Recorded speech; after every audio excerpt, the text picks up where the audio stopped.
உயிர்த்த ஞாயிறு தினத்தில் பயங்கரவாத தாக்குதல் நடத்தப்பட்டதன் 6ஆம் ஆண்டு நினைவேந்தலை முன்னிட்டு இன்று கொழும்பு கொச்சிக்கடை புனித அந்தோணியார் தேவாலயத்தில் கொழும்பு பேராயர் மெல்கம் கர்தினால் ரஞ்சித் ஆண்டகை தலைமையில் விசேட ஆராதனை நடைபெற்றது. கொச்சிக்கடை மற்றும் கட்டுவாப்பிட்டியவில் உயிரிழந்த 167 பேர் நம்பிக்கையின் சாட்சியாளர்களாக இதன்போது பிரகடனம் செய்யப்பட்டனர். ரவி மார்கரெட் மேரி, ரவி நிரோஷன், சிவஞானம் தியானந்தன்,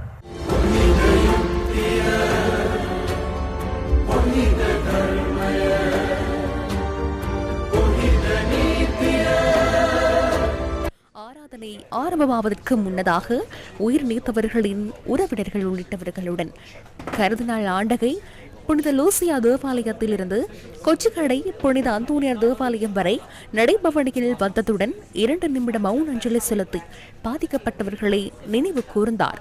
அதே நாளில் உயிரிழந்த வேறு மதங்களை சார்ந்த 7 பேரும் மிக்க மரியாதையுடன் இங்கு நினைவு கூறப்படுகின்றனர். நம்பிக்கை மீதுள்ள பொறுப்பு தங்கள் இரக்கத்தை சிந்தியவர்களின் பெயர்கள் இடம்பெற்றுள்ளன. இவர்கள் எமது அன்புக்குரிய சகோதர சகோதரிகளும் பிள்ளைகளும் ஆவார்கள்.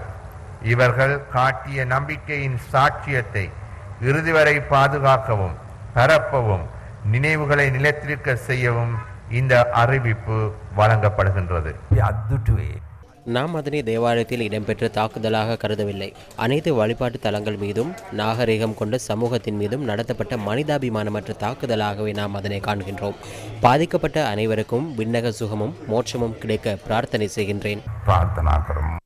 கடந்த 6 ஆண்டுகளுக்கு முன்னர் நடந்த அசம்பாவித செயலினால் பாதிக்கப்பட்ட கிறிஸ்தவ மக்கள் தேவாலயத்தின் உள்ளே நடந்த அசம்பாத நிகழ்வில் பாதிக்கப்பட்டு உயிர் நீத்த அனைவருக்கும் எமது இந்து ஆகமம் புறப்படி அவர்களுக்கு ஆத்ம சாந்தி வேண்டி பிரார்த்திப்போம். ஆத்ம சாந்தி வேண்டி பிரார்த்திப்பதோடு அன்றைய தினம் இந்நிகழ்வில் பாதிக்கப்பட்ட அனைத்து கிறிஸ்தவ மக்களுக்கும் ஏனைய நண்பர்களுக்கும் என்னுடைய ஆறுதலை தெரிவித்து இந்த சபையில் நான் மாத்திரமே தொப்பி அணிந்திருக்கின்றேன். ஆட்சி அதிகாரத்தை பெற்றுக்கொள்வதற்கு அல்லது அரசு அதிகாரத்தை பாதுகாத்துக் கொள்வதற்காக நடத்தப்பட்ட மிலேச்சத்தனமான தாக்குதலாகவே இந்த தாக்குதல் தொடர்பில் அரசியல் மேடைகளில் அன்றும் கூறப்பட்டது, இன்றும் கூறப்படுகின்றது. இதில் முஸ்லிம் சமூகத்துக்கு தொடர்பில்லை என ஆண்டகை அன்று கூறினார். இதன் பின்னணியில் அரசியல் சக்தி உள்ளது.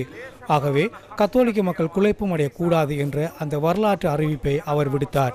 நாம் உயிரிழந்தாலும் அந்த கௌரவம் ஆண்டகைக்கு கிடைக்க வேண்டும். அனைத்து முஸ்லிம்களின் இதயத்தில் ஆண்டகை வாழ்கின்றார்.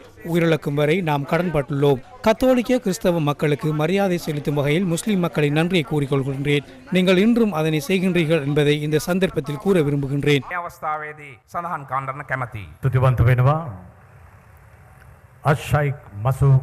ශාජීර් ඔස්වී මවුලවිතුමන්ට හින්දු ආගමික වතාවන් සමග ஐக்கிய நாடுகள் சபையின் இலங்கைக்கான வதிவிட பிரதிநிதியும் இதன்போது கருத்து வெளியிட்டார். பாதிக்கப்பட்ட அனைவருக்கும் உண்மையை அறிந்து கொள்வதற்கான உரிமை உள்ளது. ஜனாதிபதி உள்ளிட்ட அரசாங்கம் அண்மை காலமாக முழுமையான வெளிப்படையான விசாரணை நடத்தி நீதியை உறுதிப்படுத்துவதில் கொண்டுள்ள அர்ப்பணிப்பை நாம் பாராட்டுகின்றோம். ஐக்கிய நாடுகள் சபை மற்றும் சர்வதேச அமைப்புகள் உண்மை அல்லது நீதி தொடர்பில் இறுதி தீர்மானங்களை எடுக்கும் நிறுவனங்களால் சட்ட நடவடிக்கையின் போது வெளிப்படைத்தன்மையை கடைபிடிக்க வேண்டியதன் முக்கியத்துவத்தை இந்த வருடத்திலும் நாம் நினைவு கூறுகிறோம். உயிர்த்த ஞாயிறு தாக்குதல் தொடர்பிலான நூல் ஒன்றும் இதன்போது வெளியிட்டு வைக்கப்பட்டது. இதனிடையே மட்டக்களப்பு சியோன் தேவாலயத்தில் உயிர்த்த ஞாயிறு தாக்குதலில் உயிரிழந்தவர்களை நினைவு கூறும் நிகழ்வொன்று தேவாலயத்தின் நுழைவாயிலில் இன்று நடைபெற்றது. அகில இலங்கை கிறிஸ்தவ காங்கிரசினர் இந்த நிகழ்வினை ஏற்பாடு செய்திருந்தனர்.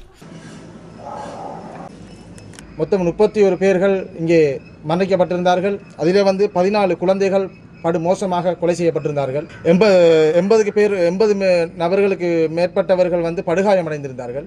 உண்மையிலே நாங்கள் இதை மிகவும் வேதனையான சூழ்நிலையில் இந்த நாட்களை நாங்கள் கடந்து போகிறோம். உயிர்த்த ஞாயிறு தாக்குதலில் மட்டக்களப்பு சியோன் தேவாலயத்தில் உயிர் நீத்தவர்களை நினைவு கூறும் மற்றொரு அஞ்சலி நிகழ்வு மட்டக்களப்பு கல்லடி பாலத்திற்கு அருகில் நடைபெற்றது. சியோன் தேவாலய தாக்குதலில் உயிரிழந்தவர்களின் உறவினர்கள் ஏற்பாடு செய்த இந்த அஞ்சலி நிகழ்வில் நினைவு தூவிக்கு அஞ்சலி செலுத்தப்பட்டது.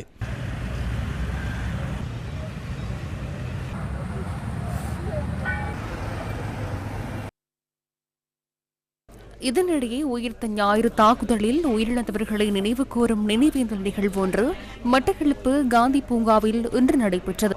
இதன்போது உயிரிழந்த உறவுகளை நினைவு கூர்ந்து தீபச்சுடரேற்றி மலரஞ்சலி செலுத்தப்பட்டது. இலங்கை தமிழரசு கட்சி ஏற்பாடு செய்த நினைவேந்தலில் கட்சியின் அரசியல் பிரமுகர்கள் பலரும் பங்கேற்றிருந்தனர். இந்த விடயத்திலே சம்பந்தப்பட்ட குற்றவாளிகள், பின்னணியில் இருந்தவர்கள் அரசியல் தராதரமின்றி அவர்களுடைய அதிகார நிலை பற்றி சிந்திக்காமல் எல்லா குற்றவாளிகளும் தண்டிக்கப்பட வேண்டும் என்பதே தமிழ் மக்களுடைய அல்லது இந்த பாதிக்கப்பட்ட மக்களுடைய மிக பிரதானமாக இந்த கிறிஸ்தவ மக்களுடைய எதிர்பார்ப்பாக இருக்கின்றது. இவ்வாறான இன மத குரோத செயல்கள் எதிர்காலத்திலே நடைபெறக்கூடாது. பாதிக்கப்பட்டவர்களுக்கான அந்த நியாயம் கிடைக்கப்பட வேண்டும். அவர்களுக்கான எதிர்காலம் பற்றியொரு பாதுகாப்பு வழங்கப்பட வேண்டும். இதேவேளை உயிர்த்த ஞாயிறு தாக்குதலில் உயிர் நீத்தவர்களின் குடும்பங்களுக்கும் அங்கவீனமடைந்தவர்களுக்கும் வீடுகளை வழங்கும் நிகழ்வு கட்டுவப்பேட்டையில் இன்று மாலை நடைபெற்றது. கொழும்பு பேராயர் மெல்கம் கர்தினால் ரஞ்சித் ஆண்டகையின் தலைமையில் இந்த நிகழ்வு நடைபெற்றது. பரிசுத்த பாப்பரசருக்கு 2 நிமிட மௌன அஞ்சலி செலுத்தப்பட்டு அதன் பின்னர் குறித்த நிகழ்வு ஆரம்பமானது.